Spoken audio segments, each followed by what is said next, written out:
What's up, crew? Captain Shake and Bake here with AP. We're back again for another episode of Friday Night Banter. Are you excited, AP?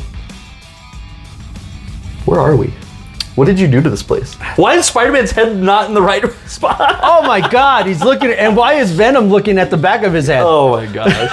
Yes, I'm super excited. We have an awesome episode coming in. ADHD, ambition, and chaos?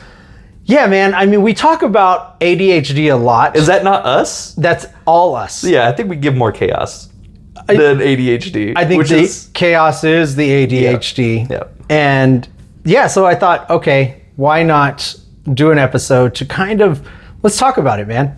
Also, a warning, we are not doctors. I am not a professional. I am not a psychiatrist, therapist, or a medical doctor at all. And neither is he. I know CPR. That's about it. That's your go-to. Yeah, I know CPR. And it's like, that doesn't make you a medical professional. Absolutely not. No, but I do know it. It comes in handy. All right. And so on this episode, to go off of a little bit of ADHD, we had we've had multiple parties and we've gotten multiple alcohols. And now I have a shelf in my, I guess a liquor, we're doing a liquor cabinet. Careful who you think is watching, because if you tell them where it's at, specifically located. We're doing a liquor cabinet, hidden liquor cabinet downstairs. And we have a lot of bottles that are partially drinking.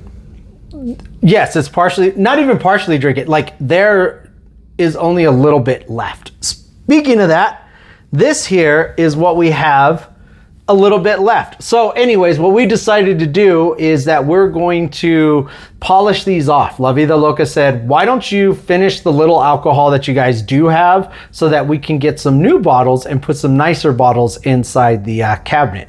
And this one, not saying this isn't nice, this is Ciroc Peach, made with vodka infused with natural peach and other flavors, imported from fine French grapes. Oh, from fine French grapes. I don't even know that. I don't know. I don't even know where I got this. I do want to say it looks a little bit more than 2 shots. No, I think it's maybe. We'll see, but we have to finish it. Yep. I don't even, oh my God, it's sealed. No shit. Yeah, it's fused. It's fused together. The infusion really fused. Oh, it's vodka. And I don't even have vodka really on the shelf. That's like the only vodka that I have. Oh, wow. Yeah, it smells good. All right. So yeah, this week's episode, ADHD, ambition, and chaos. And I think now a lot of talk around ADHD, it's almost, I don't know, you tell me. I feel like... Told you. Oh, good. We'll have more. I said, oh, good. Oh, good. We'll have more. I feel that ADHD is thrown out a lot. Mm-hmm. Like without being diagnosed, or without being diagnosed, without assuming. Even really. It's almost like a catchphrase. Oh, I'm sporadic. Oh, ADHD I like squirrel. Yeah, and it's like for me, I don't really. I have been diagnosed with ADHD. I'm sorry to hear that. No, it's not. It's great. It's my superpower. It's my superpower. Yeah, continue. It's kind of like people with common sense. Mm-hmm. I didn't realize that's not many people have common sense. They think they do, but they really do dumb shit. And it's the critical thinking is another thing that some people lack. Yeah, and it shows. It's a superpower. Yeah. Sleeping. Like being able to nap throughout the day or just sit there and fall asleep. To me, that is a superpower. Yeah, that's a superpower. I lost that one a long time ago. La Vida Loca, my brother-in-law, other family members, you know who you are, that could just sleep. And I can't, I have a hard time falling asleep. All right, you seem so tense right now. I'm really thinking about sleeping, and I'm like, I really wish I should have napped instead of watching the movie. You're really tense right now. You need a drink. I do. Oh, yeah, I hold all that. All right, here we go. We're gonna try this. I don't know how good it is. I don't remember. Salud. I don't remember, but we're gonna try.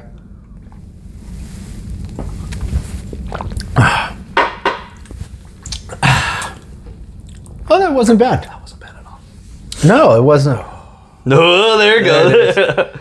And for beer, we got the Stone IPA.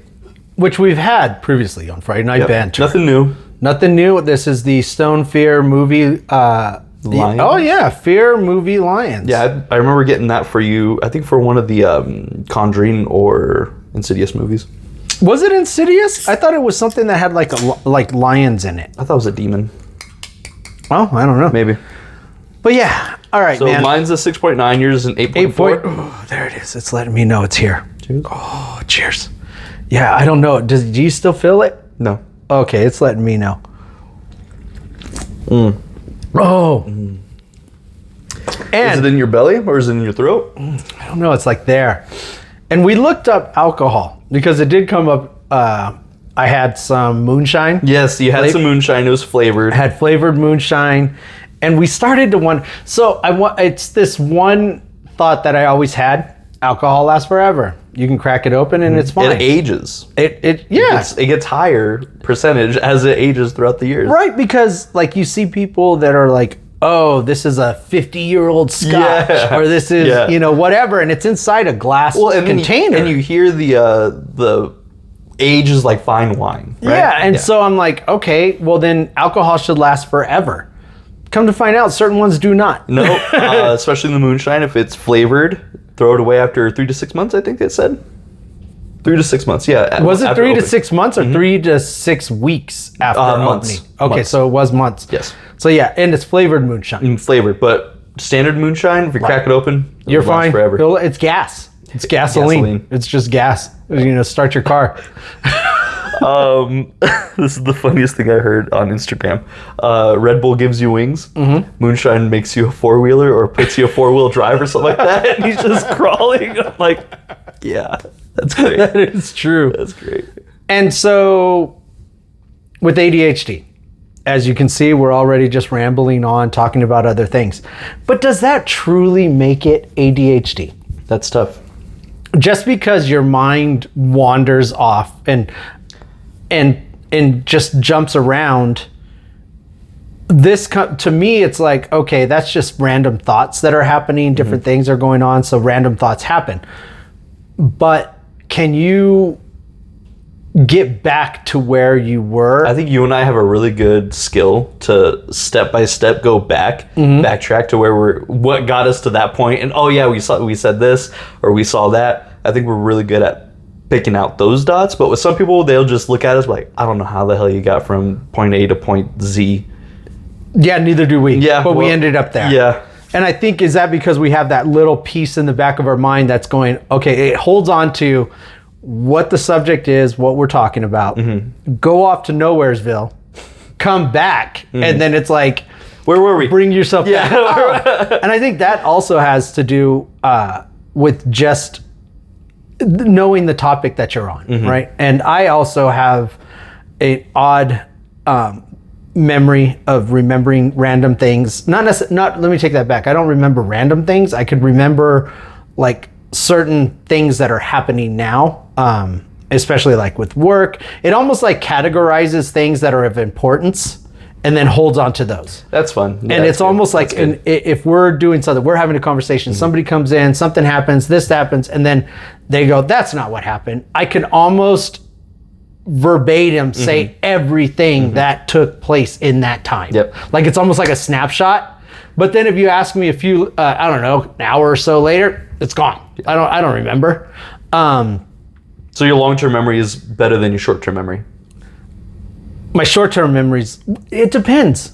Like, if it depends on what it is. But short-term, I guess short-term would be better because I'm recapping what just happened. Sure. Right? So if it's long-term memory... Yeah, but you just says, I guess maybe I misheard it, but you said something that happened a long time ago. Like now, I would be able to recap everything that happened. But later on, 3 days from now, it'll take me a minute to try and remember what took place.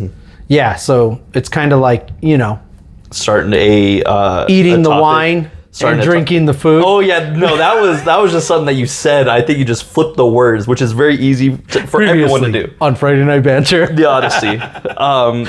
But going back to that, it's kind of similar to starting an interest and having that long term, like having to do this project or play this game or whatever. You read this comic book, read this book, whatever it may be, and then just kind of lose interest in it. Yeah. Have you ever been diagnosed with it? I have not. No. Okay. So do you just say it?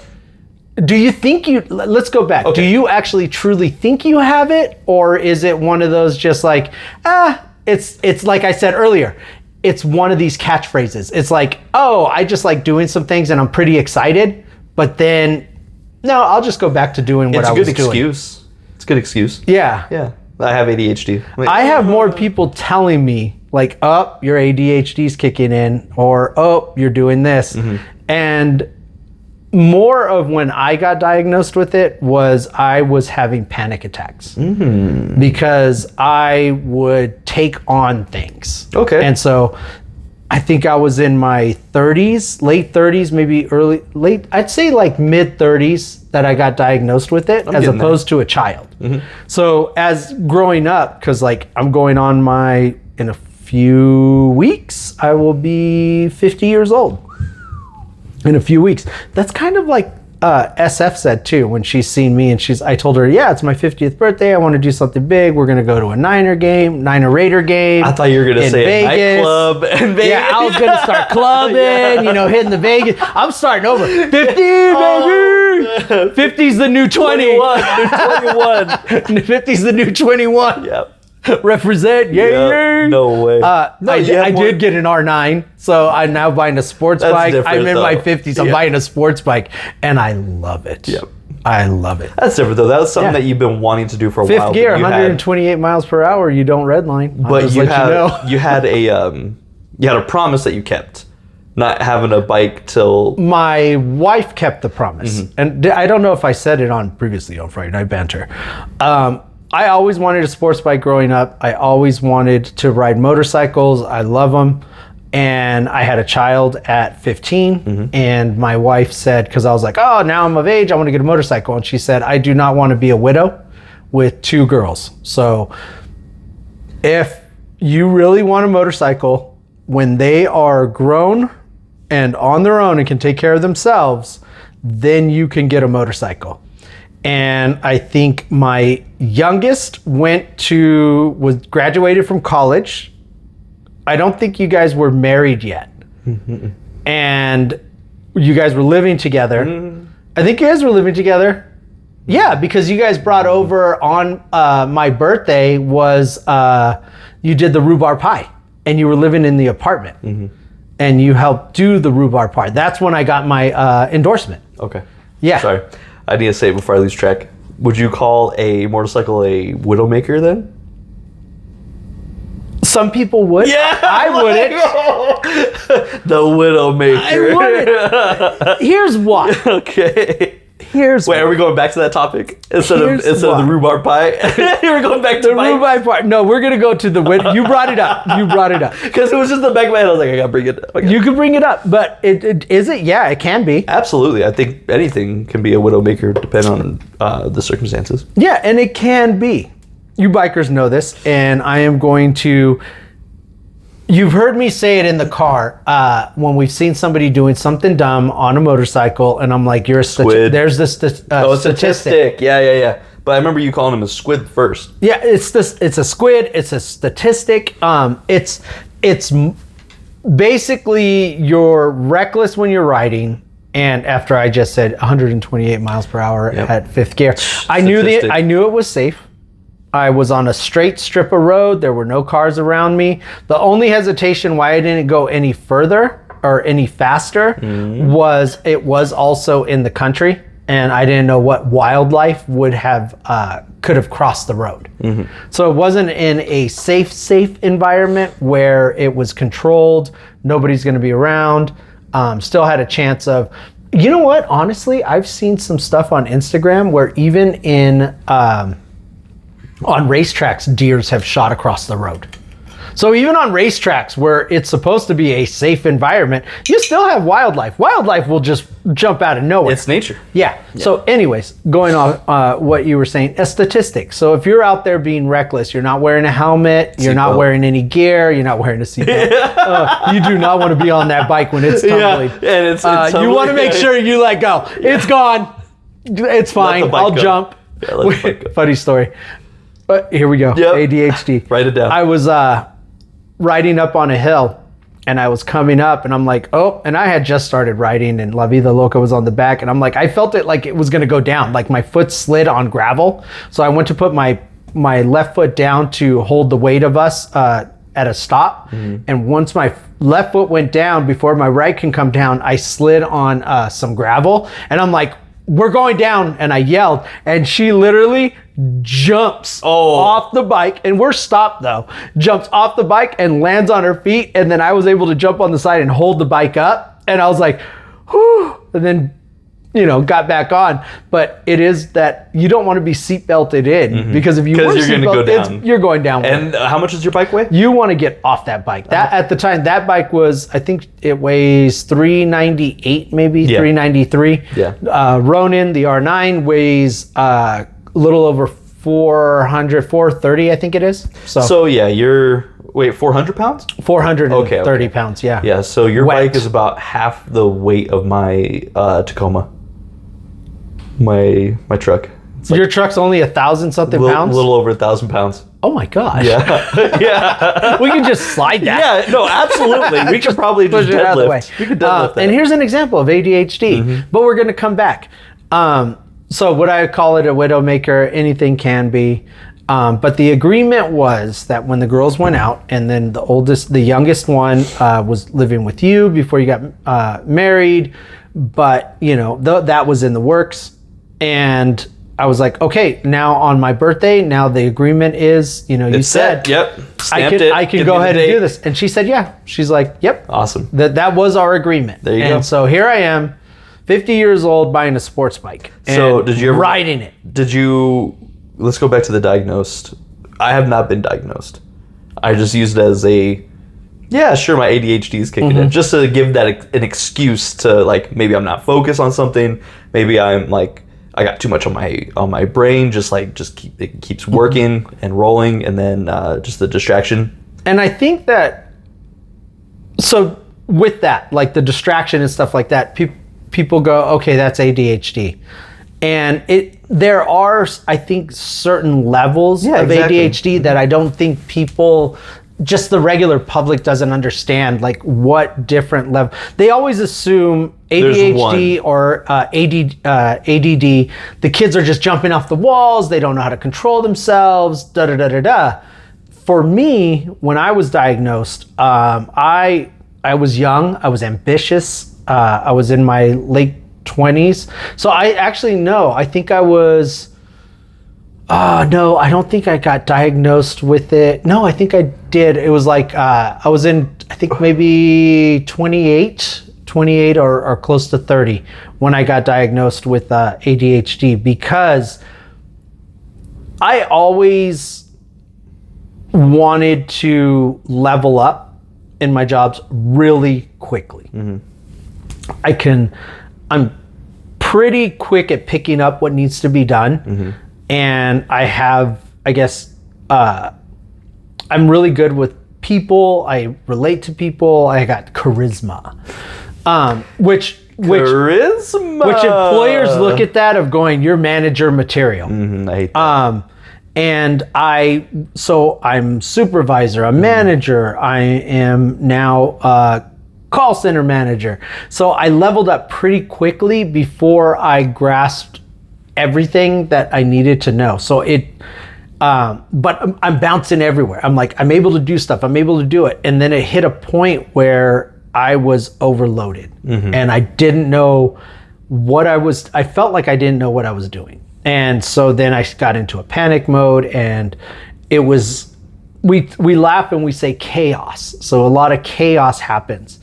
And what happens with me when chaos happens is that I require structure. So if there's no structure, and it's complete madness, I shut down. That's and easy. so when That's I easy got to do, yeah. overloaded on stuff, I just shut down. And it's because my brain is like firing, trying to resolve everything, and it doesn't have an answer, and everything's sporadic. So I shut down. And so that sent me into a panic. I thought I was having a heart attack. And I ended up going to the doctor, and they said, no, you're just having a panic attack. And so they said, I saw a therapist, and they were talking about certain things that, it finally hit a point where I just popped. And now, so anyways, in order to, so then I saw them, then they gave me medication to try and help me. And I hit a point where it still wasn't enough because I didn't have the tools to understand what I'm going through and how to work with me. That's true. And I think sometimes a lot of people will diagnose you with something and then you think it's cookie cutter, right? So you go to the internet and they're like, oh, I'm ADHD this, and this. Yeah, that's what I was saying. Should I try? There's only one, but there's plenty of categories when it comes to ADHD. Yeah, and so mine was, it requires, and I got told a lot that I have, what do you call it? Where you're trying to organize everything, everything's got a place, everything has a home, and it was like, oh, you're OCD. And OCD and ADHD, there's some similarities, there's some crossover, because in order for me to function, that's it's just structure. very little. That's your structure. It's structure. And so they say, oh, you're OCD. No, because I'm not freaking hitting a light switch every 30, like constantly, like 30 times, or checking something else, or doing this, or washing my hands, which again, there's probably multiple layers of OCD. Mine is organization, and organizing things allows my brain to function at a level that I need it to. It's an OCD thing that I don't think I can fix. The lights on the top and bottom of the stairs? The top light up the stairs needs to be... Yeah, the switch on the top needs to be down, so that way when you go down, you turn the light switch up. But obviously there's a light switch downstairs, and then that's down, and then you turn it up to turn it off. You want them to line up? I want them to line up, and I'm like, God damn it. I hate this. You want them to line up. Yeah, that's my only... I think everyone wants them to line up, and it doesn't work that way. But you could create a system to know, okay, I flick this one up when I get down, like here in, the studio area, the switch upstairs, there's only one, but downstairs is two. So there's two, one for the hallway and one for upstairs. So what I will do is the ones downstairs, I leave down. The one upstairs is up. So when I want to come down, I turn that one down, and then I get downstairs, I flick both of them up so that the hall's on and that's off. But they're both up. Interesting. So up usually indicates it's on, right? And down is off. And so that's what drives you nuts, is because then you get downstairs, you turn it up to turn it off. So, maybe subconsciously I did that. So that it's like, oh, up is on. And then if I hit it down, it's off, but that's on. But then I get upstairs and I turn it off. Like, I got you under control. I know how to do it. Because the one I'm going to see the most is the one downstairs. The one upstairs I hardly see except on a walk by. But yeah, so then that's actually how I got diagnosed. Was it, as a kid, school I didn't care for, so I always had potential. So the teacher said, and I think that's where the charisma thing comes into play, because I had a great relationship with teachers. I had, people. I like people, so I had a great relationship with people. Well, you're just easygoing. You're easy to get along with. Yeah, so I have all this, and I can pick up on things fast, but it was not an interest to me. So they always said, oh, you have great potential. He could do stuff if he only applied himself. And it's like, but what you're giving me, I don't care. I don't have and for you. And I don't see a reason for this. And for me, that's the logical side of my brain, which is like, if I don't see anything that I'm going to do in my life related to this, you're not going to get a minute of my attention. Don't fill the space in my brain with that. And I think that's the same as like work. Like people would be going, in 2015, I remember something from 2013. Oh, so-and-so had a problem. I don't remember the client already, but here's the problem. And I send it to them. They're like, how did you remember that from like 2012? Because this matters. Yeah. Because it impacts my right life. now. It impacts my life. Yeah. If it impacts my life, I care. Yeah. So once that had happened and they diagnosed me, I'm like, okay, understanding the problem, it doesn't happen overnight. It's like, oh, that's what I got. Now everything's fine. No, but consciously I have to be aware. Yeah. This is happening. I don't think I've ever had a panic attack. The only time I thought I was having a panic attack was realizing I was months or weeks. I think it was weeks before the wedding. And I was talking to my buddy. We were stalking the aisle, and I looked at the date, and I was like, oh shit. And I had to sit down. I'm like, oh, I'm getting married. This is happening. Like, I'm gonna have a ring on this finger for the rest of my life. It just hit me. I don't know why. It was just reality. Talking about it and planning everything. Hey, we got someone scheduled. We got this person down. This is happening. We got flowers. We got the photographer. I'm like, cool. And then finally, days are coming, weeks, and I see the date, and I'm just like, oh, this is actually happening. We're gonna be walking into the place, and they're like, did you start hyperventilating? I did, yeah. My heart was racing. I started feeling sweaty. Like you were having a heart attack? More than usual, yeah. And I was just, hyperventilating and breathing. Yeah. That was the only time. There are other times that you think you're gonna have a panic attack, but it's just your reaction was very fast to fix something. Because at my work, like as soon as a valve is open and the wrong valve is open and you start spraying product everywhere, you have to act fast to go down there and close it and put the right one in order. And then you stop, you're like, okay, that just happened. Yeah, that's more, I think, adrenaline. Adrenaline, yeah. Yeah, so that one was adrenaline, but when your livelihood is everything that you're doing, and I think that's where a lot of, for me, ADHD, and I've mentioned it to you before, was like imposter syndrome.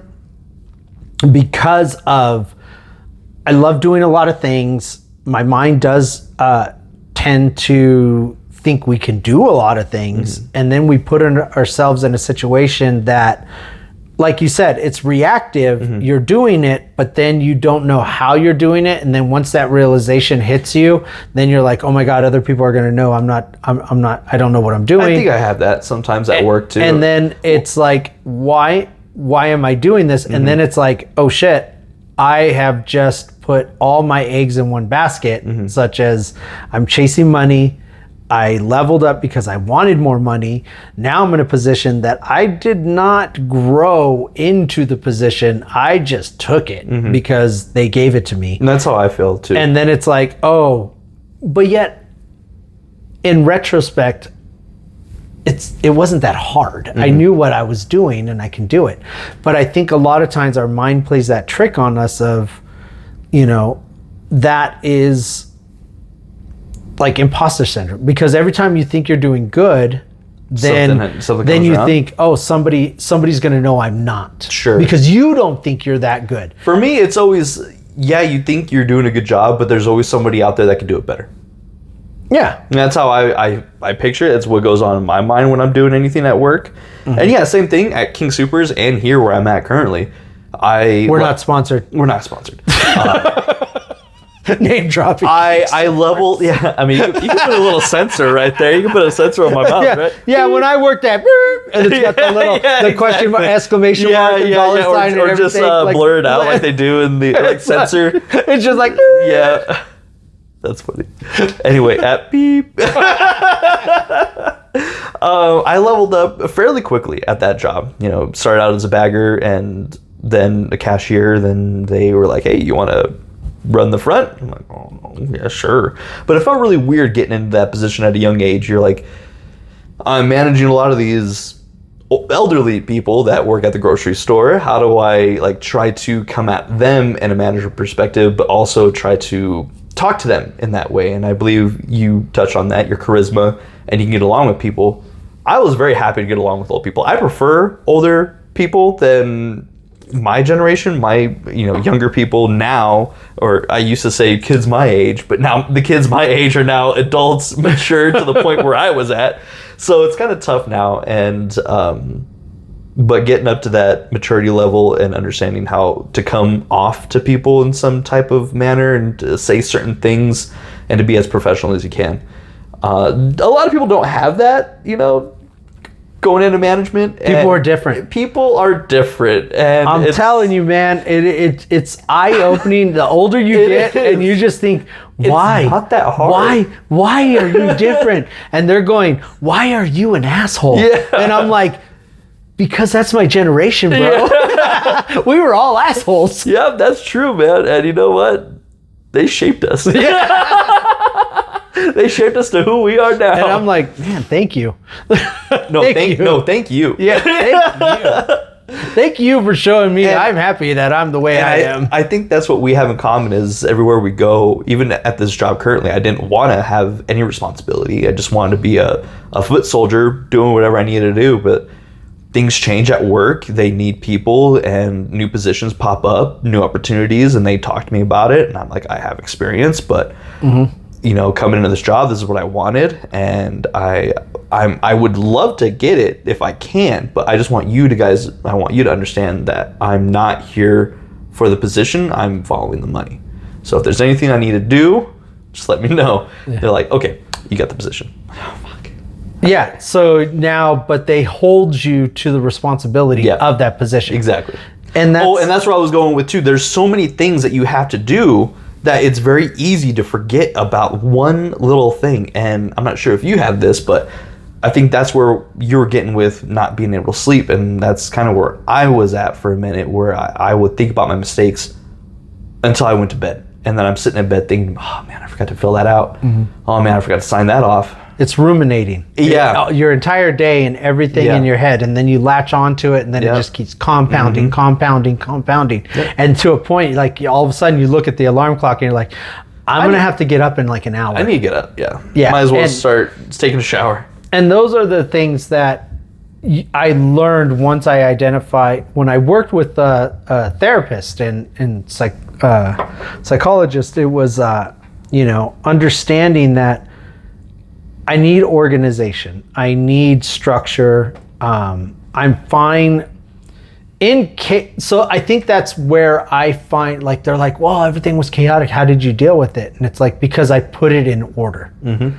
So the way that, like, they'll ask, well, if everything's blowing up or everything's on fire in a chaotic world, like when I go in there, then what I want to do is order. Mm-hmm. So it's like like I can get thrown into something chaotic, slow it down, and then go, because my brain's already moving at 100 miles an hour, right? Or 128 miles an hour. So He's not redlining yet. I'm gonna hit 183 when I get sixth gear. Yeah, and then he will redline. We're like, calm down, so man. Anyway, so that my brain's moving at 100 miles an hour, so everything kind of slows down for me. But it's like, okay, let's get things under control. Mm-hmm. So let's organize things. Let's do things. Even when I build something, I have to separate all the pieces out, make sure all the pieces are there, and then put it together. So that's where, if I get thrown in something chaotic, it's like, okay, there's chaos, yes, but there can always be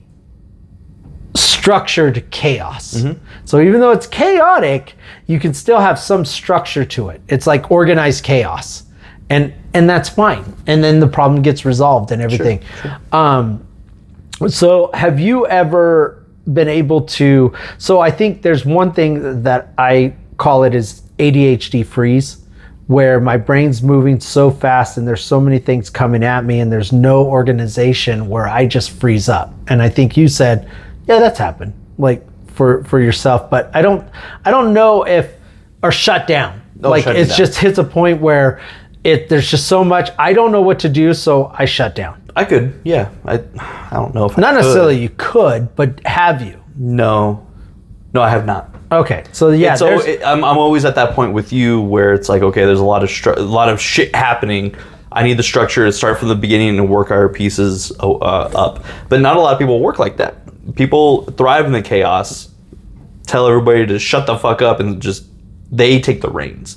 But when you're in a management position, you're trying to delegate things to everybody to try to help the chaos. You know, everybody around you is trying to find something to do. And that's what I learned is if you're in a chaotic position, a chaotic environment, people need direction.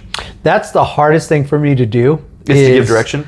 To give it to someone else. Like not necessarily direction, yes, but it's taking everything and then spreading it out. Sure. But you're not... You do this, you do this, you do this, you do this.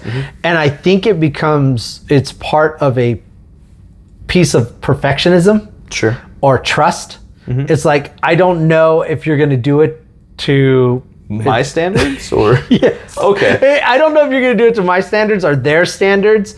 And that's something that I'm even teaching myself is that there is no... You don't have to be perfect. It's like the wabi-sabi. And I've said it before. It's the perfectly imperfect. So is that what wabi-sabi means? Yeah. So okay, I thought you said wasabi wrong. No, I was like, it's wabi-sabi. So it's like perfect imperfections. Interesting. So like as an example, I don't know if you ever seen this. I think it's a Japanese culture. There's a you'll find a vase, or there's a vase that's broken, and then what they do is they use glue or some type of glue and gold. And they put it back together. And the vase looks beautiful with the gold cracks in them. And so that's wabi-sabi. So even though the vase broke, it's put back together and it looks Here, master, I made you this beautiful vase. Yeah, thank you. It's got gold, bitch. Put it back together. But this time, put it with gold. He died, dude, can you he just died imagine? by gold. No. Can I paint their Yoo-Hoo's gold? Previously on Friday Night Banter. No, it's more of like, hey, I made this beautiful vase. I painted it. I sculpted it. Here's everything. And your master just takes it. It's a very nice piece of work. Crash. Your next lesson. Build it again. But here's new Oh my tools. God, I heard somebody say like they were trying to be a monk, or they were learning to be a monk. They went up there and they had to, and I think it's Healthy Gamer, this, we're not collaborators or anything, but it's Healthy Gamer Dr. K. And he said, he went and he was learning to be a monk, or he wanted to be a monk, and they would take a bag of rice and they'd pour it out, and he'd have to count every one of them and then put it back in the bag.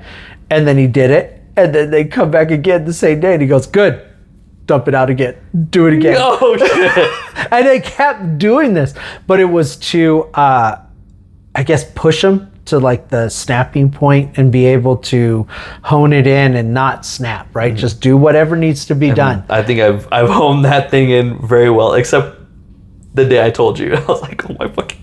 I just threw my glasses, but it was building up. And I think after being there for so many years, you can only take so much abuse, and then you just kind of snap in your own mature, small way. I will snap. Nothing to like hurt anybody or cause any frustration with anybody else. It's just like, I will calmly tip this water bottle and walk away. A lot of times it's breathing too. It's sure, when like something deep happens. breath. Yep.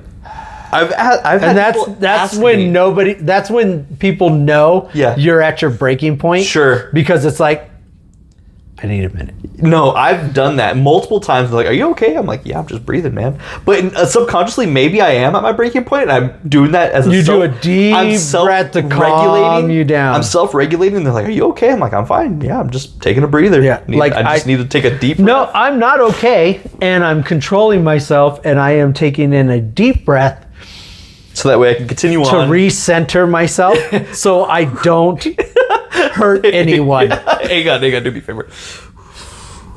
It's so That's I it. don't hurt anyone. That's it. And that somebody had to talk to me because they're like, you seem very, like you said, you get along with everyone, you do everything, but I am internally angry. Like a lot of times I am just I don't there's like you, but I won't say it. anger built up inside, and they're like, why are you? And somebody asked me, they go, why is that? Because I was like, I'm like Hulk, right? I'm always angry, and I'm always controlling myself. So even though we're having fun and doing stuff, I feel I have to control myself, and it's not all the time. It's not like I'm just walking around raging all the time. Yeah, that's what Hulk does. But yeah, he does. And so when somebody asks me, they go, but why do you feel like you're always angry? And I'm like, honestly, I'm not. Like, it's just, I can control sometimes my anger. There are times I snap off and it's like, and I feel bad. And those are things that are always a work in progress. And I think that's more of frustration on myself, but then I lash out on others. But as far as ADHD goes, I think that there's a lot of good things that come from it. I do have a lot of projects. So one thing too is like, the question is, when you have like ADHD and you start a lot of projects, do you finish them? And I would say that good portion of them I do, and I come back to them and eventually I'll finish them. Wait. Go back and say that again. A good portion of them I will finish and then come back to them. Or if I don't, then I'll That's why I heard you finish and then come back to them. Like, but you're finished. No. If I don't finish, then I come back to them and finish. Okay. But eventually it will be finished. Eventually. Which we've learned previously on Friday Night Banter. I have finished games. Ghost of Tsushima. Yep. I did finish that. So those are things that, oh man, we have still part of a shot. But I think that with ADHD, it allows me to try a lot of things, but it is also frustrating because, I don't know, it's like the follow through. Like, let's see. So we are doing podcasts. We now finally made it to YouTube. Finally. We're doing that stuff, but there are other things that I wanted to do that my brain goes, oh my God, it's so exciting, let's do it. And then it kind of just fizzles out. Mm-hmm. And then I don't do it. And it still sits in the back of my mind of, I want to do it. Oh man, I should have gotten that done when I wanted to, but now it's like in the back burner. Time to pull it forward. That makes sense. Yeah. Like even this, but let me ask you something. Okay. So there was a movie that was supposed to be Watch for this podcast. Mm-hmm. And we talked about watching this movie together. Mm-hmm. We were going to do it, throughout the day. We were going to watch the movie together. We'll do that. But you watched the movie. Mm-hmm. And it was Internship. Yes. And you came down and you're like, oh my God, this is great. It was such a good movie. Yeah. I'm almost done. And La Vida Loca said, weren't you supposed to watch that movie together? Yeah, I was like, ooh, my bad. So now, this has happened a couple of times. Sure. This is not the first time that some things have happened where we're supposed to do something or you were supposed to do something and then you either do it on your own or don't do it at all. Don't do it at all. Would you say that's ADHD or would you say that's just you? So me being like just not telling you? And I just chose not to tell you? Is that what you're asking? Is that who? Or you just did it? Like, did you forget that this was something that we were supposed to do? No. Or you're like, hey, I have an opportunity, so I'm just going to do it. I believe I thought to myself, let me go to Hulu. Okay, here's how it exactly happened. Let me go to Hulu. Subscription is still pending. Need to update my credit card account. Let me go to my website. Let me go to my website. Website says so it's you paid. Own Hulu's I website. own Hulu. Good for you. It's paid. It looks like the transaction's been run through multiple times. I'm not going to pay it again because I'm still pending 3 transactions.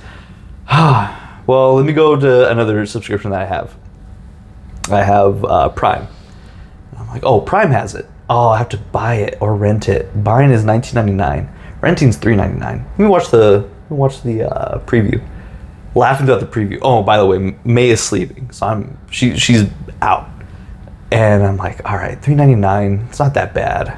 Let me just rent it. And then it was like, 48 hours to after watching it, but you have up to like 2 weeks or something like that. I'm like, I'll just watch it now. So I'm watching it, and then May wakes up. I'm like, oh man, Not a click in my brain thought, I need to tell Shake and Bake I'm watching the movie right now.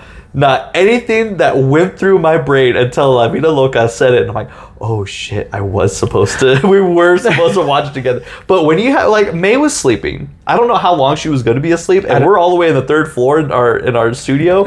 I'm like, I don't want to leave her. And then, you know, by chance, I accidentally forget about her while watching this really great movie, which was really great. I'm so sad you didn't get to watch it. I can still watch it. But we should watch it together. No. No, we're not. Okay, watch it with Grandpa. Grandpa would love it. It was a great movie. I laughed. And I could see you and I as the two guys interning. See, it would have been perfect. So good, man. But, you know, this reminds me that, again, when people are different, I'm learning to accept this. And I don't know if that's like narcissism or if like you start thinking like everybody should think like me, and I don't. It's everybody's their own individual. It's a learning lesson for me to know that like this, people are different. I would not do that. Mm-hmm. So like to me it was like, the thought did come to my mind of like I can have this running in the background while I'm working, I can do stuff and I'll watch it. Oh no, we said we were going to watch it together. Yeah. We were saying, I was going to do this. And I think a lot of times for me, I take other people's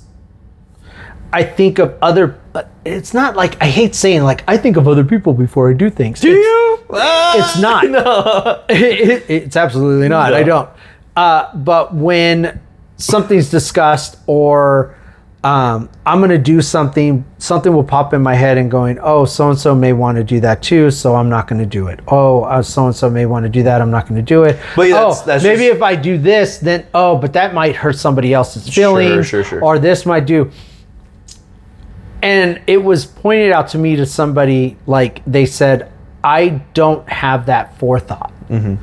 And I'm for people's emotions?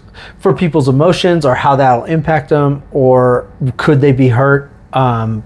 Or like they don't have also the and it's like, I call it aura, but I'm high sensitive to people's emotions. Mm-hmm. And there are people that are like me where we actually, it could be overwhelming, especially in an environment like somebody I can sense somebody's emotions. Well, you give that emotion through your charisma. Yeah. When you're out there giving everybody your vibes, and then you just hear or see somebody give the wrong body language or say something wrong or laugh. Pick up on those. You laugh a little off. Mm-hmm. You're like, or they don't seem right, or something like that. Like they're off. Like that's not you. I know you. That's not you. Yeah. So I pick that up. So it hits me hard for certain things, and for me, I didn't realize that was a thing. Like people do not pick up on those cues. Mm-hmm. They don't. It's only social cues.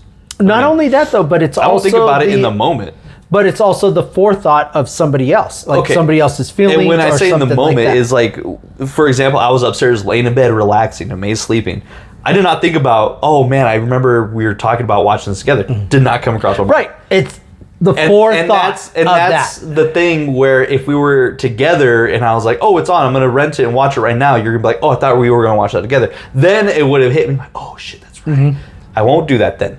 But that's what me being alone, doing my own thing. Yep. That makes you different. Yep. Where even if I'm downstairs alone, or La Vida Loca's focused on work and I'm working, but yet I can listen to stuff in the background, knowing that this is part of the podcast. Perfect opportunity. I could turn that on. But hey, I'm starting it right now. You want to come down and watch it? It could have been that, but I just didn't. Yeah. I was like, and me too. I'm like, I just watched it. But we had a time that was like, later on in the afternoon, because you had morning, this and this was going to go on. If you wanted to come down, we could have it running and we could watch it together. Mm-hmm. All discussed. Since that was something, I didn't move forward with just going, now's a perfect opportunity to do it. Yep. But this is anything. This is like, not just this, not just you, but in general, as a point of there are different, so even though we have ADHD, ambitions, narcissism, OCD. There are different things that make everybody different. We're all different. And the hardest thing for me to understand that I'm learning, and I'm learning in 50 years, things that just all of a sudden pop up and it's like, oh shit, you don't think that way? Mm-hmm. I guess you have to find out what category that goes under in some people's personalities, so that way you can categorize them in a certain spot. I can put them in a bucket? Yeah, no, not a bucket, in a folder. That's the personality folder. Just category. You're one of those. You're one of them people. Yeah. More, what I've learned is I just focusing on myself. That's the only person you can control. And you can't control anybody else's emotions. You can't control anybody else's actions. Nope. You can only control And yourself. no matter what you do, even if you set expectations, we covered this previously on Friday Night Banter, even if you set expectations that you want for somebody else, it doesn't necessarily mean that they'll do it, and you can't be butthurt about it. And what I like is over communication. I like the over communication because it's, hey, you know, I know, they know, we all know. Let's all just keep in touch with what we know, and like, hey, just nudging you, just a reminder, we're not trying to be, picky, but that popped in my head like 3 times. I should have messaged you and said, hey, are we gonna watch this today, or what are we doing? I would much rather the over communication than the last minute, hey, are we gonna watch this anytime today? Like, well, it's fucking 5 o'clock, man. Oh. And I did not realize how late it was in the day. I'm just sitting there watching. Not a care in the world. I got lost in this movie. It was so good. I will say there is a club scene that I think you and Grandpa would very much appreciate on your 85-inch TV. I'm saying that. Oh, God. Yeah. And 3 stories. I have 3 stories before you get to the studio. They're like, who is this Cptnshakenbake? Is he somebody I should know? They're like Googling me. Is, yeah. Like, Cptnshakenbake. who is this guy? Oh, a co-owner of Friday Night Banter. Yeah. With his co-host AP. It's like, who is this guy? Here's his Instagram. Motorcycles. R9. What is going on? What is he doing? Man. And I want to do it. I really want you to watch this movie, and we'll cover it later. Yeah, I will watch this movie now that I'm not waiting for you. Yeah, and now that I'm not waiting for anybody else, I was.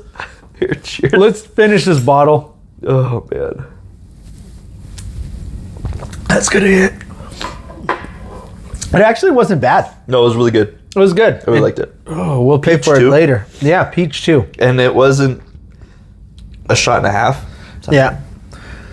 So anyways, ADHD, as you could see, this whole episode kind of went all over the board. This movie sparked up a lot of questions that I was going to ask you if you were to have watched it. But since you didn't, ask it now. I will. And because I don't want to spoil anything for the movie, it's just light questions. When you're in school or at work, who are you in the project group? When you have a project, you need to get something done, who are you in the project group? Are you the leader who tells everybody what to do, what needs to get done? Are you the guy who does the researching, make sure everyone gets their information right?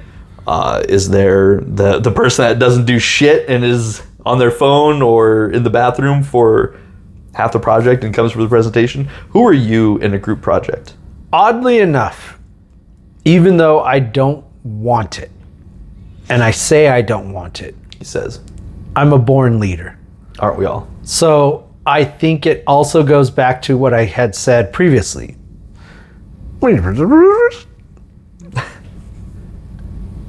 Leaders should organize and they should delegate who's going to be doing what. And I think a good leader organizes based off of strength. People also will volunteer for stuff that they're good at. They'll just take it on. So in a group, I have a tendency to try and take the leader role of going, oh, so this is the problem. This is what we need to do. This is the project. Who wants to do what? You'll do this, you'll do this, you'll do this. And then I think as time has gone on and my experience and wisdom, but also traumatic PTSD, I kind of stay away from it. So I kind of will just hush and stay in the background. but honestly, it's killing me inside. So when I do that, it kills me inside. And I'm learning now to answer your question, I'm usually the leader. I will, if the PTSD wasn't there, I would jump in. I would be like, if there wasn't somebody already taking initiative to, and that's the thing too, is that if you're not taking initiative, for me, and being I guess you would say a born leader, because it's ingrained in you. Like, it just is me. It's like, even as a kid, I remember always just like, even with my cousins and my brother and just like our friends, and it was like, what are we gonna do? And then it's like, oh, let's do this, and I'm already trying to organize stuff and try and like, let's have this and this, and you do this and you do this, you do this. I think, some people will say, it definitely is a special person that is manager material, that wants to be a manager, but there are also people that, for me, does have the leadership ability, but doesn't want to manage. Well, I don't. How's the saying I'm go? fine doing a leadership role. Like, I can organize and keep everybody and motivate everybody to do stuff, but I don't want to be a manager. I think there's a saying about that. It's like, the best leaders are those who don't pursue it or don't want it. Yeah, and that's like, I don't want to be a leader, but I have the ability to see things and put things in place, in motion, and then motivate people. I think there was another saying too, is with great power comes great responsibility. What the fuck? Who said that? Yeah, Uncle Ben. Who? Yeah, it actually knows. It's on the back of a rice box? Stan Lee, the greatest of all time. It's on the back. Yeah, I know, Jimmy. Uncle Ben. You're terrible. It's almost like the Dove chocolates that have the sayings inside them. Well, no, it's made pouches that have the dad jokes. It's question and the answer. It was super fun. Okay, my next question is talking about ambitions. What were your ambitions and why didn't you pursue them?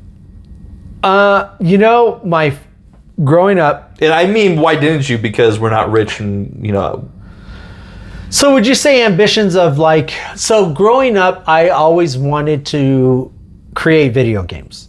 Like, there was one, like, as I love video games. I grew up with video games. I started with the old school Pong. I watched, so it was a little knob and you watch two sticks go up and down and the ball went. Isn't that a screensaver now? Yeah, and it was a Pong game. Like, I grew up where that was a thing.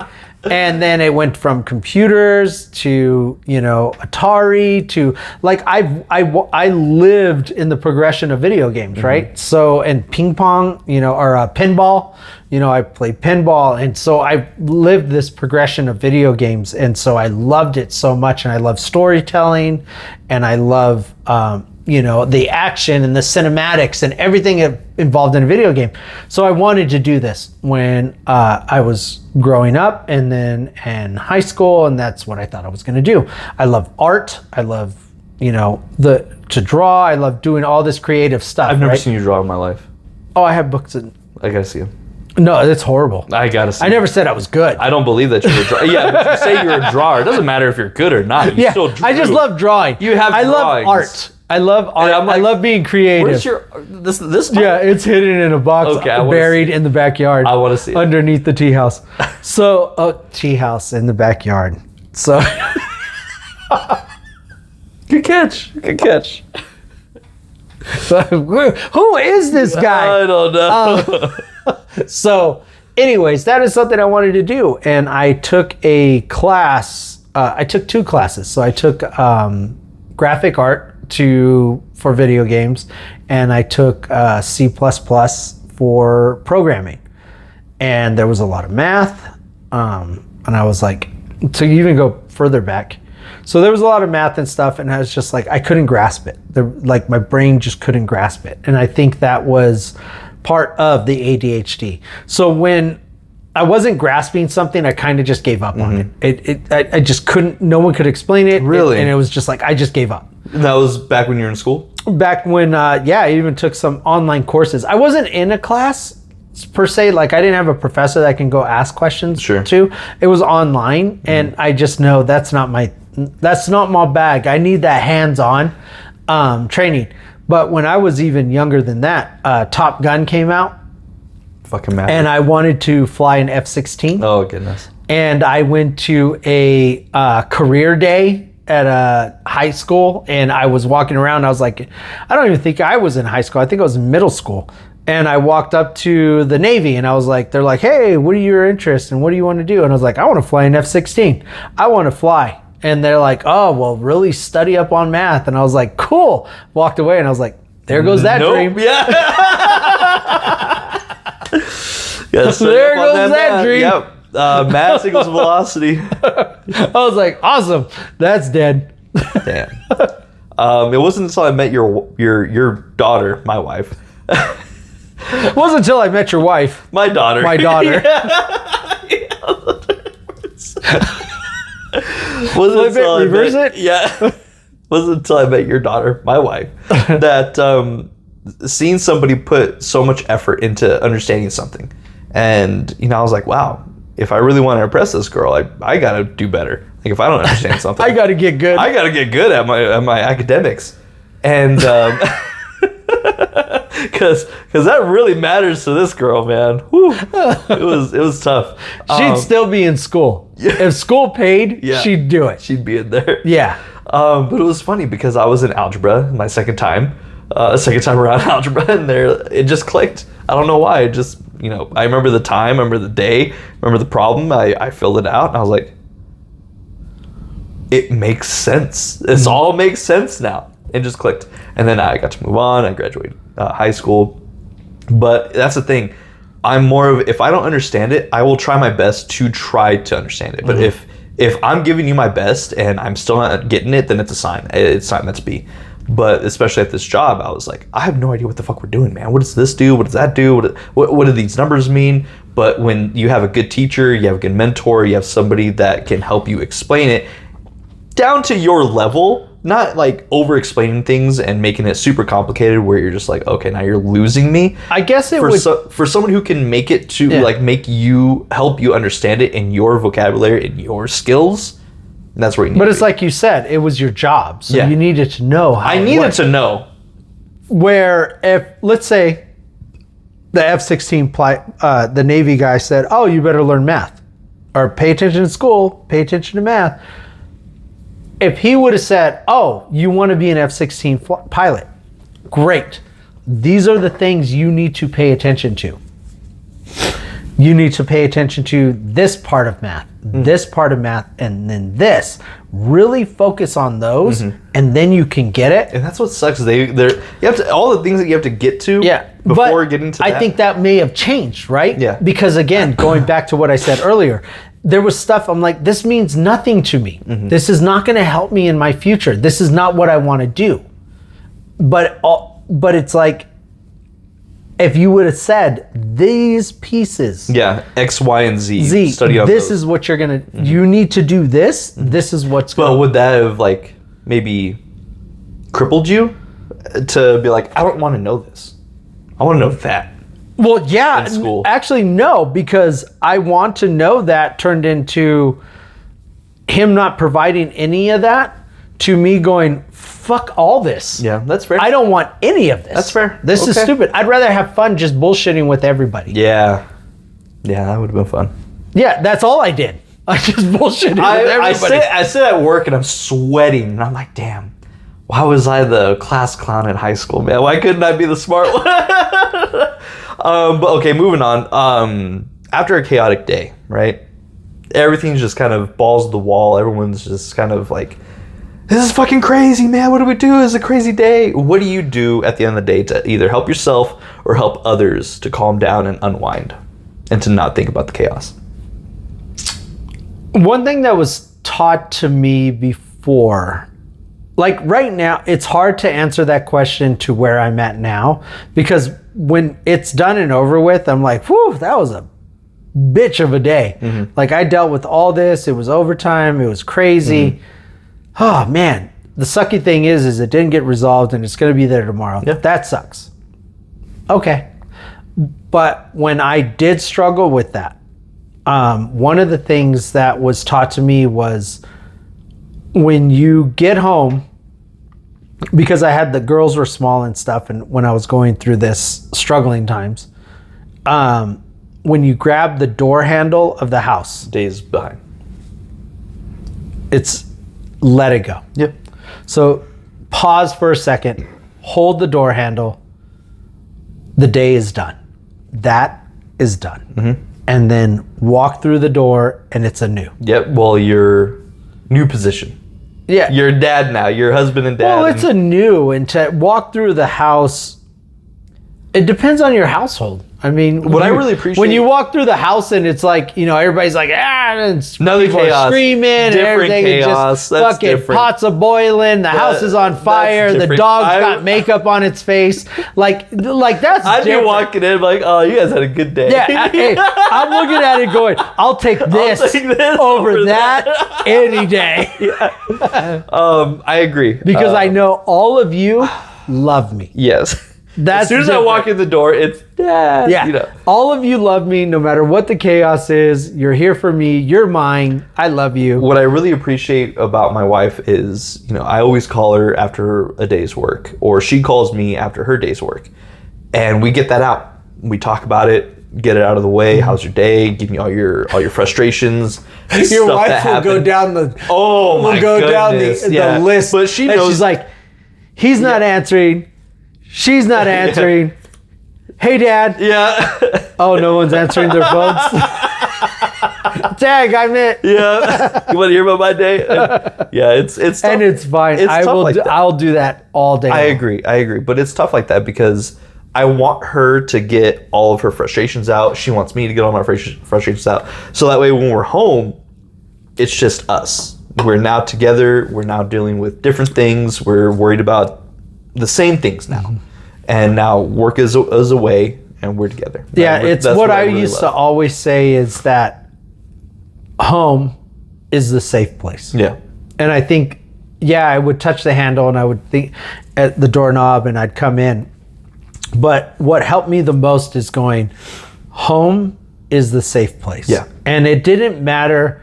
And that's one thing that even La Vida Loca and me, even being married for being together for 34 years since we were 15 years old, the one thing that we said always is we could be fucking homeless, living in a box, but we have each other.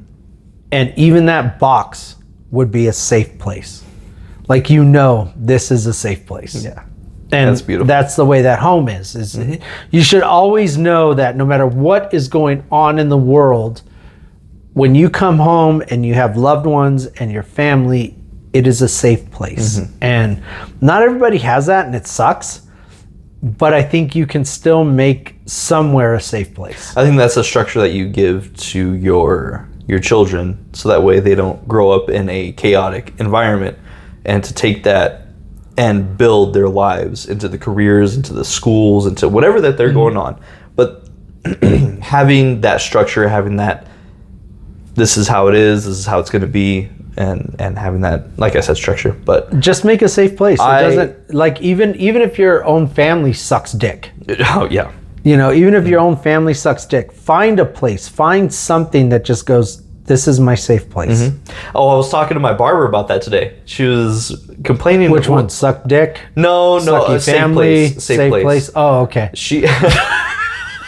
you really gotta just spit on it. I need you to zone in on what we're talking about, ADHD. because this is all over the place. Anyway, she was complaining about her nephews always wanting to come over, and she always says yes, but this particular weekend they had a lot going on, and their nephew was just very, very adamant, very naggy and nudging them, and she finally caved in and said, yeah, but you have to come to work with me because there are things that you need a ride home. You got to earn this. No, she can't just leave them home alone. So she's like, you're going to have to come to work with me. We know how that goes. Yeah.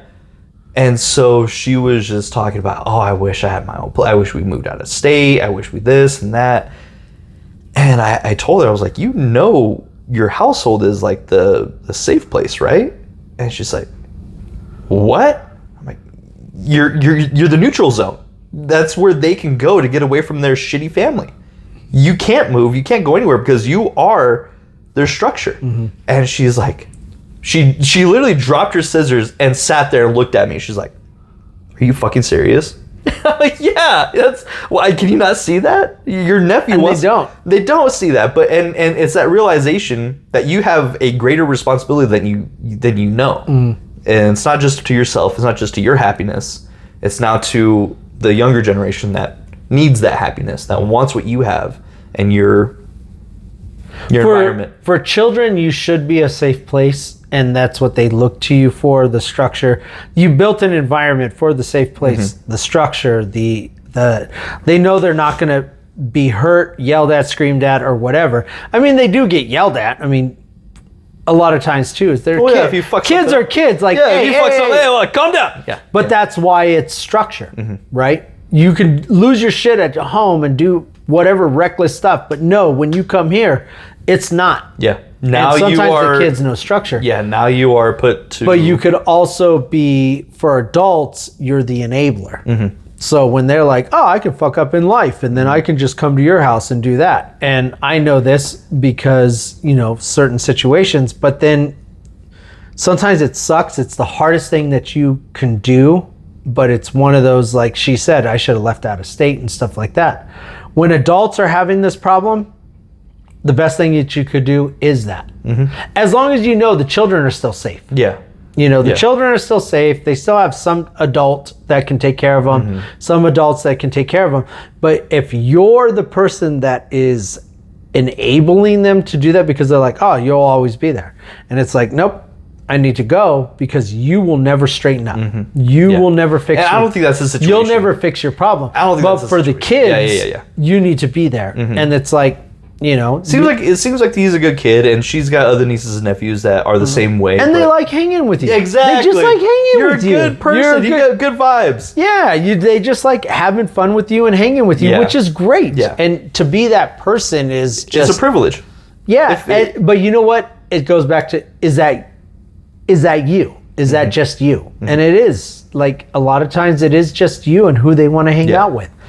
After a chaotic day at work, after the day's done, I ask the crew, what do you guys got going on? You want to go, grab a beer, or can I get you guys lunch tomorrow? Because it was such a, chaotic day today. Yeah, you want to do shots at the car? Because I got a whole bottle. I got old shit just sitting around. Yeah, my father-in-law, Shake and Bake. He's got to get through them all. Got to get through them all, man. I got bottles. This bird dog, it's not great, but it'll get the job done.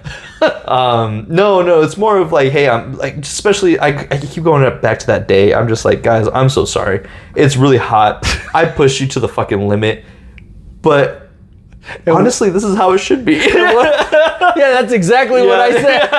I'm like, hey, you could do it today. Yep. Then we could do it every day.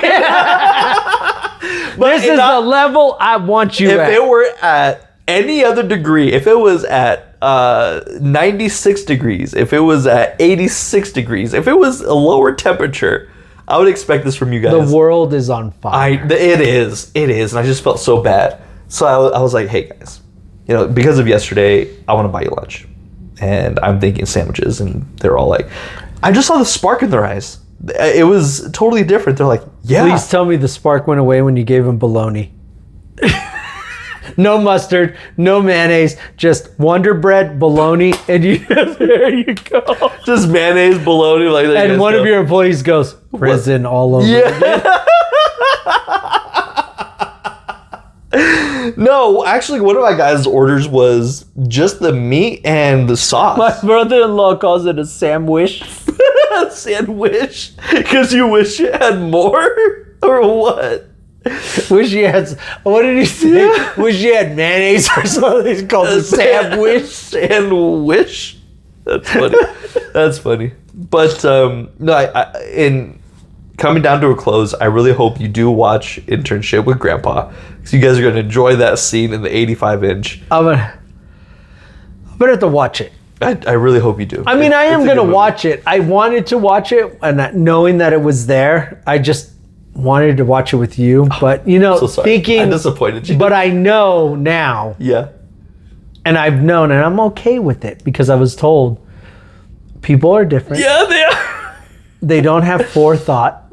Okay. They don't think about others. No, not at all. Not in the moment of a And I'm like, oh, can I ask you? really have to stop doing this. You do. I really have to stop thinking about others. After how many years? Almost 50 years. Can I ask you? Almost 50 years. Without knowing anything about the movie right now. Oh, right shit. now, I didn't even look right it now. up. I know you didn't, but You right heard it now. right here, right now. Right here, right now. You haven't seen the movie. Have you seen the trailer? No. Okay, you know nothing about this movie. I seen a picture. Okay. That was it. Okay. Remember when we looked Yes, it up and I yes, seen a yes. picture? My cheeks hurt. Okay, hang on. What does it have on Rotten Tomatoes? Oh. Is this percentage? Percentage, critics and audience. Critics 78%. Critics? Yes. Okay. Audience 83. God, you gave it so much. That's so much. Lower, a lot lower for both. No way. Yeah, for both. I didn't watch it. I was I was guessing. This is all raw. just guessing. This is raw. Okay, This is IMDb. just guessing. IMDb is stars. Out Okay. of 10. At a 10, Yes. 4.2. That's very good. Well, yeah, you're because close. you gave me a You're fucking You're hint. close. You're close. You gave You're close me to a that one. hint. Yeah. You're close. Okay. I'll tell you when you watch the movie. No, I Oh, you want to know now? now. Okay. Hold on till the end. Next time on Friday Night Banter. They had to come back. They're like, What was no! the rating? They're Or- like, oh, we'll just Patreon. look. They're like, we'll just look it up. Yeah. Patreon. Up to the Google. All right, so let's go back to IMDb since Okay, it just IMDb. stars. Okay. I said 4.2. 6.3. Oh, okay. It's very good. So that tells me, hold on. Audience was 63%. Whoa. What? Was audience 63%? Audience 63? Lower. Oh, really? 51%. Okay, Audience. and so critics were 63? Critics were 34. Holy shit! Both rotten and everyone hated it. But I mean, I thought it was good. I thought it was a pretty solid movie. Yeah. I really want to watch it now. Gotta watch it. I mean, you're talking to the crew. Yeah. Come on, crew. We Kabuki all Man. watch Kabuki Man, which is your... My favorite movie. No, this is your, like, level of... whenever I'm watching something that is dubbed or Yeah. horrible, Yeah. you're like, oh, man. I gotta watch it. How is it related to Kabuki Man? But we are watching, or I am watching the East Palace. Yeah. Which you I came came in. down and started watching part of it. I think I'm like... I was in the middle of the episode. four episodes in, or Four five. episodes. I'm in the 4 or middle 5, of that yeah, episode. and it was still good, and the dubbing was not bad. Well, I did the not- dubbing is not bad on. So it East took me Palace. a minute to understand where we're at and how this particular So basically, show works. Hang on. So what I realized in just a short, like 10, 15 minutes I was down there, I was like, oh, it's going back and forth with some of the things that it's saying. So when he said something, it went back, and I'm like, okay, it's very easy, I think, for you and I to catch on to movies like that or shows well, like that in itself says a lot for the movie. Yeah, is that it's yeah. easy. It's easy to understand what's going on. Yes, and then the action happened, and I'm like, holy shit. It's well done. This is actually better than a lot of the action movies that we've seen. Yeah, the East Palace is well done. It was really good. So anyways, you came down, watched that, but ADHD happening now. And what the fuck were we talking about? I don't know, you talked about dubbing Kabuki Man. Yes, your go-to on all my dubs, Uh-huh. like the Korean films. Yes. That one I did not watch. Oh, that was, I haven't even finished Okay, it. yeah, it was you and Grandpa. Yeah, I Met the Devil or whatever it was. So, but the dubbing happened in your East Palace, and the guy talking had a very like masculine voice, and I'm like, you don't look that masculine. It was a lot better pairing Sure. than some others. But and then then he's you talking- said we went to Mortal Kombat 2. Yeah, and I was like, where's the dubbing? And it was hard to read. You're like, wait a minute, this doesn't seem I was right. like, hang on, let me switch my brain to not dubbing. This is yeah, because when you're in the start of the movie, he's talking to Katana, and I'm like, oh god, I need to read his lip because he's not. You dubbed. don't. Yeah. He's not dubbed. Yeah. But anyways, you guys have gotten an experience, as many of our episodes have been, of ADHD, but we've done a deep dive of I am ADHD diagnosed. I'm undiagnosed. Undiagnosed Maybe, and not even kind of. close to ADHD. I don't think so. He's more of just one of those. self-centered narcissist, all about myself, forget everybody else. I'm just rhyming because I'm on, it's not Cisco, Hyman? it's Crook. Because I'm on the Hyman. I'm a rhyming. I think because you were rhyming because of the Hyman. All right, crew. So email us at FridayNightBanter@outlook.com or subscribe, follow on all our socials. YouTube video where you're seeing us, comment, tell us what you thought, give us any criticism. Constructive criticism, not just bashing. No, I'll take bashing. Yeah, we will. I mean, at this point, I'll take anything. We'll probably have it written on the whiteboard. Like, look at this guy. I will tell you right now. Yeah. I'm looking at you, trolls. Hit me up. I love you, trolls, because I will tell you right now on any 5-star, 4-star, 3-star, when we're looking for any advice on how to do stuff, hire someone, work with someone, whatever, thank you, trolls, because I will tell La Vida Loca, what did the trolls say? Because they're like, oh, they're 4.8 out of 5. I'm like, that's outstanding. What did the trolls say? I look out for you, boys. Give Honestly, it's funny reading them like, oh my God, they said that we I look for you guys to give, because you're honest. Are they? They're not honest. They're just looking for clickbait. Like, that's fine too. Come on. But either way, I just want to know what you are, because how you are, what you comment, because I will go, oh my God. 1, it's hilarious. Number 2, it's like, it's bullshit. Number 3, it's like, gives me something to think about. But anyways, let us know what your guys' thoughts are about this episode, previous episodes, all the episodes that we have on audio only. Yeah, and the episodes that are to come. Give us some suggestions. Yeah, so anyways. I'm AP. And I'm Captain Shake and Bake. We're Friday Night Banter. Peace. They're like, he's gonna give me a finger. Do not give him the finger. I think you have to censor that. Oh, well, I had to blur it. Don't give him the finger. Stop it. No, you can't. You can't see that.